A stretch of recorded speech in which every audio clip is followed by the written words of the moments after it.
আজকের এই মহতী অনুষ্ঠানে উপস্থিত বাংলাদেশ সরকারের Bangladesh consulate Los Angeles consul general honourable mister Enayet Hossain এবং মিসেস এনায়েত হোসেন, উপস্থিত honourable consul mister Nurul Islam, আজকে এই অনুষ্ঠানে উপস্থিত বাফলার বিওটি চেয়ার মিস্টার তুহা এবং মিসেস তুহা এবং বিওটি কমিশনার্স, আজকে এই অনুষ্ঠানে উপস্থিত বাফলার অ্যাডভাইজারি কাউন্সিল চেয়ার ডক্টর মাহবুব আহমেদ এবং মিসেস মাহবুব, আজকে এই অনুষ্ঠানে উপস্থিত ফুবানা চেয়ারম্যান মিস্টার সিরাজুল্লাহ এবং মিসেস সিরাজুল্লাহ, বিভিন্ন কমিটি নেতৃবৃন্দ, বাফলার ফর্মার প্রেসিডেন্ট এবং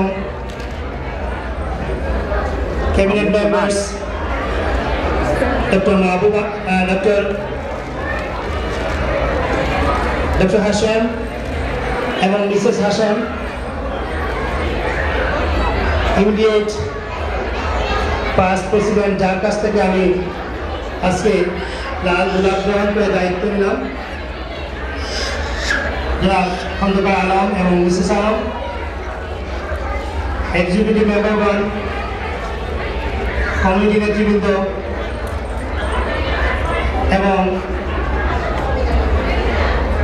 আমার প্রিয় সংগঠন যার মাধ্যমে আমার এই নেতৃত্বের বিকাশ, সাউদার্ন ক্যালিফোর্নিয়া জাহালাবাদ অ্যাসোসিয়েশনের সকল কর্মকর্তা এবং নেতৃবৃন্দ, আসসালামু আলাইকুম।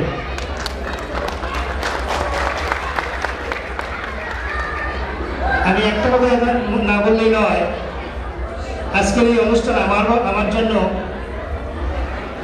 বিশেষভাবে উল্লেখযোগ্য আমার জীবনে, কারণ এই অনুষ্ঠানে আমার মা উপস্থিত আছে। আমি জানি না আমার জীবদ্দশায়, আমার মায়ের জীবদ্দশায় আমি এত বড় কোনো সংগঠনের নেতৃত্বে আসতে পারবো কিনা বা দায়িত্ব নিতে পারবো কিনা, যার জন্য আমি মনে করি আজকের এই বিশেষ দিনটা আমার জন্য বিশেষভাবে গুরুত্বপূর্ণ। কারণ এই অনুষ্ঠানে যেমন আমার মা আছেন, আমার স্ত্রী, আমার ভাই এবং আমার ভাইয়ের স্ত্রী এবং অন্য আত্মীয় স্বজনরা আছেন, এই জন্য আমার কাছে এই দিনটা বিশেষভাবে উল্লেখযোগ্য। তো সে যাই হোক, কিছুক্ষণ আগে বক্তারা বলে গেছেন যে এই নির্বাচনটা এবং নির্বাচনের জয় পরাজয় হয়েছে। আমি মনে করি সুধীমণ্ডলী, আমরা যারা এখানে নির্বাচিত হয়ে এসেছি আমরা জয়ী হইনি। আমরা 14 জন ভাই এবং বোন মিলে বাফলাকে আরো কিভাবে সুন্দর শক্তিশালী করা যায়, কিভাবে বাফলাকে আরো গতিময় করা যায়, সেই প্রচেষ্টার জন্য আমরা প্রতিযোগিতায় অবতীর্ণ হয়েছিলাম। আমাদের সবার উদ্দেশ্য ছিল বাফলাকে শক্তিশালী করা, বাফলাকে সবার কাছে গ্রহণযোগ্য করা। এবং আমি মনে করি শুধু যেটা বিজয়ী হয়েছে সেটা হচ্ছে বাফলার গণতান্ত্রিক প্রক্রিয়া। আমি ব্যক্তিগতভাবে বা আমরা ব্যক্তিগতভাবে কেউ বিজয়ী বা পরাজিত হইনি, বাফলার গণতান্ত্রিক প্রক্রিয়া এখানে বিজয়ী হয়েছে। এবং আমি মনে করি আমরা যে 14 জন প্রতিযোগিতায় অবতীর্ণ হয়েছিলাম, আমরা সবাই মিলে কাজ করে এই বাফলাকে সামনের দিকে এগিয়ে নিয়ে যেতে পারবো। বাফলার, আমরা সবাই বাফলার জন্য একটা অফিসের অভাব খুব বেশি করে অনুভূত হই। এবং আমি মনে করি একটা ফেডারেশনকে যদি এগিয়ে নিতে হয় তাহলে এটা অফিস সত্যি দরকার। আমরা যারা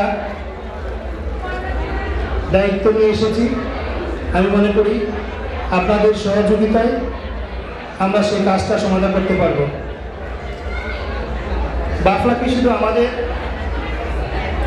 কমিটির মধ্যে সীমাবদ্ধ রাখার মধ্যে আমাদের সীমিত থাকার আর সুযোগ নেই। আমরা যারা এবার সে দায়িত্ব নিলাম, আমাদের কাজ হবে অন্যান্য কমিটিকে যাতে বাফলার 2011-এর প্যারেডে আমরা অংশগ্রহণ করাতে পারি, আমাদের সেই প্রচেষ্টাই থাকবে। শুধুমাত্র আমার বক্তব্য আমি বেশি দীর্ঘায়িত করব না।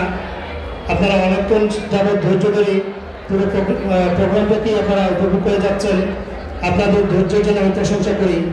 তো শেষের আগে আমি একটা কথাই বলি যে আমরা যারা কমিউনিটিতে বিভিন্ন কাজে নিজকে জড়িত রাখি, আমরা সময়টা নিয়ে কিন্তু আমাদের পরিবারের কাছ থেকে, আমাদের স্ত্রী সন্তানের মায়ের কাছ থেকে আমরা সময়টা নিয়ে আমরা কিন্তু কমিটির কাজে নিজকে জড়িত করি।